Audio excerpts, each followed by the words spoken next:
All right.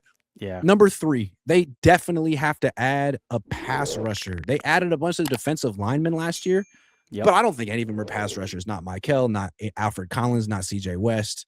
Bryce Huff was so overhyped. Maybe he'll be better with Bosa back, but he was the exact same player he was for the Eagles last year. And then Bosa, we have no idea what he's going to be when he comes back. If he comes, he'll come back eventually, but third ACL, what's he going to be? And he's overpaid. So what do you Yeah. think they do? Do you think they go trade for Max Crosby? Max Crosby, who just became part owner of Leeds United? Well, that was so interesting. What do you make of that? It seems like a really easy way to pay someone under the table if you have to. That was weird. Like a I don't Kawhi wanna Leonard situation? speculate. That was weird. Yeah.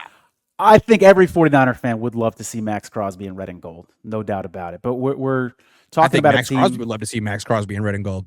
Yeah, But absolutely. I don't think Clint Kubiak's going to let him go. I get the feeling that Tom Brady had the juice, and now Yeah. Clint Kubiak has the juice in that organization.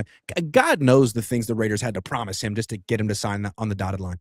Yeah, absolutely. But from a nostalgia perspective, Grant, I'm 41, so I missed some of the Niners' glory years in the 80s. But I know that Ronnie Lott ended up in a Raiders uniform. I remember Jerry Rice ending up in a Raiders uniform. Wouldn't there be some karma in this if the 49ers can do it the other way and end up getting Max Crosby over at the Bay? What a great pickup he would be, because one, the fear for quarterbacks knowing that you've got Nick Bosa on one side, assuming he's at his elite level, which is a big assumption right now off that injury, and Max Crosby on the other side, throw Michael Williams in there. I think the 49ers are probably going to take a cheapskate approach and do like a Joey Bosa type move, which, by the way, I wouldn't hate it.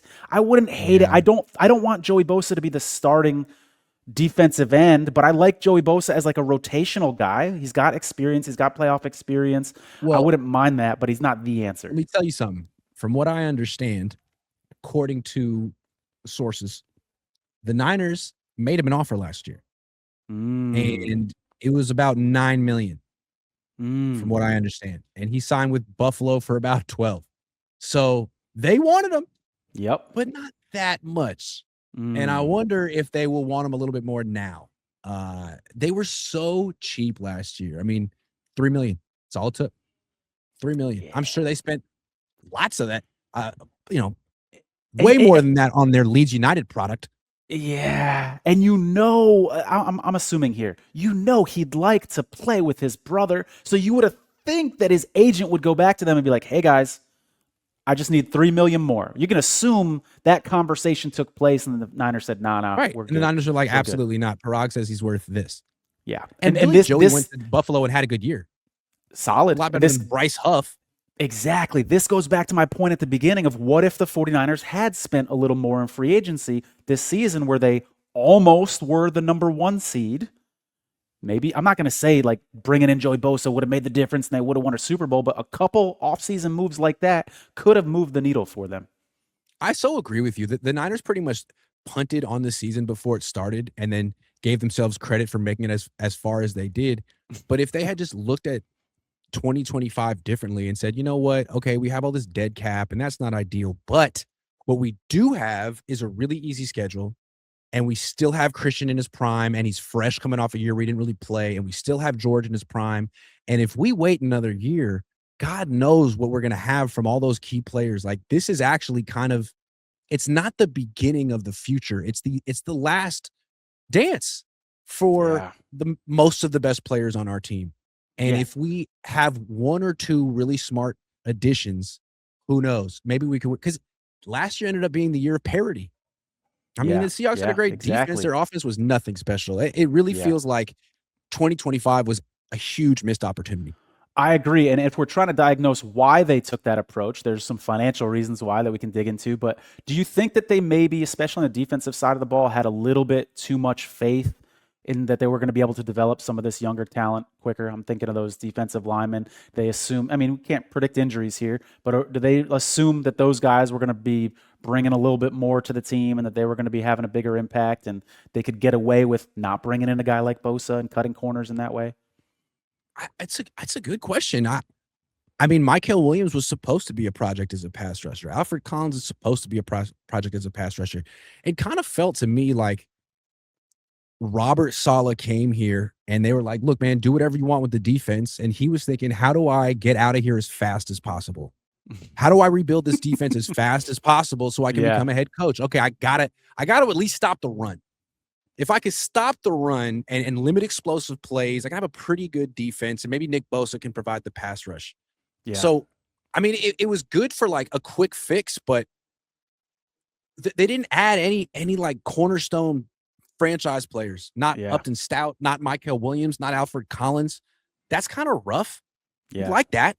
Yeah. So now you need that now. And now you could argue like they should spend a first-round pick on a defensive lineman again for the second year in a row, which is not what you want to do. Yeah. Yeah. Yeah. Who of those defensive players, I've been wanting to ask you this for a while, Grant, who of those defensive rookies do you think does have the brightest future, the highest ceiling?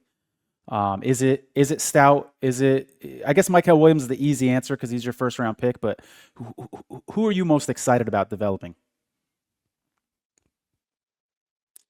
I feel like the best player right now is Upton Stout, but he's a 5'8" nickelback who can't play any other positions besides nickelback. Mm. And I think the best thing he does is defend the run and tackle. So I wonder how much upside he really has. I think the guy with the most upside is Alfred Collins. Mm. Like, he has the Chris Jones body type, and they think he has the Chris Jones foot quickness. Now, he doesn't have the Chris Jones skill and power and strength, but he is Trent Brown's little cousin, and Trent Brown was kind of a incredible athlete that no one really Yeah. saw coming. So Alfred Collins has a shot to be special. I'm not sure Michael does, dude. What is Michael? He's like a 270-pound D tackle. I don't think he's an edge rusher. I don't think he's an edge player at all. He can set the edge, but I don't like having edge players who give you nothing as a pass rusher. And then from Yeah. an interior guy, is he a pass rusher? Can he really play defensive tackle full time at his weight, or does he need to add 20 pounds? Can he add 20 pounds? I don't even know what he is. Yeah, I like the flashes from Stout. I worry about regression. Let me ask you about a guy along these lines. What happened I to worry Jair about Brown? longevity with Stout too, dude. He just he plays like a linebacker. He's 5'8". Mm, You know, he's kind of like Bob Sanders. It's like how long can you do that? Injury risk. Yeah, Yeah. that's tough. Little guy. Yeah. What happened to Jair Brown, Grant? Like his career started off strong. I believe he had an interception in the Super Bowl. I remember being very excited about him at one point. Were injuries there? Like he seemed to regress. First, do you agree with that he started hot and regressed? And if so, Yeah, I would agree you with have an that. explanation I mean, for that. I don't want to make excuses for him, but it seems like he was brought in specifically by Steve Wilkes, who had a vision for him, and he played well. I mean, Scheme now he's shift. on his fourth defensive coordinator in 4 years. That's not easy. And I don't know, like, if he's being asked to do the same things or if the new defensive coordinators even like him. And he's not fast. And to me, it seems like in today's NFL, you want really fast safeties, and bigger safeties like him are kind of getting moved to linebacker and nickelback. And the Niners tried that a little bit this year. Then they moved him back to safety. I kind of liked him better. I think they should move him to linebacker.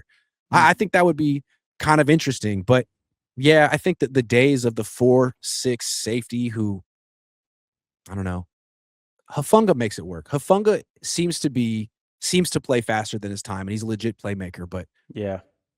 I don't think Jair, he's just not. He was in the right place in the right time on a couple picks and on his rookie year, but he just seems a step slow, and he doesn't seem to be super instinctual. I Yeah. don't think he's that good at anything, really.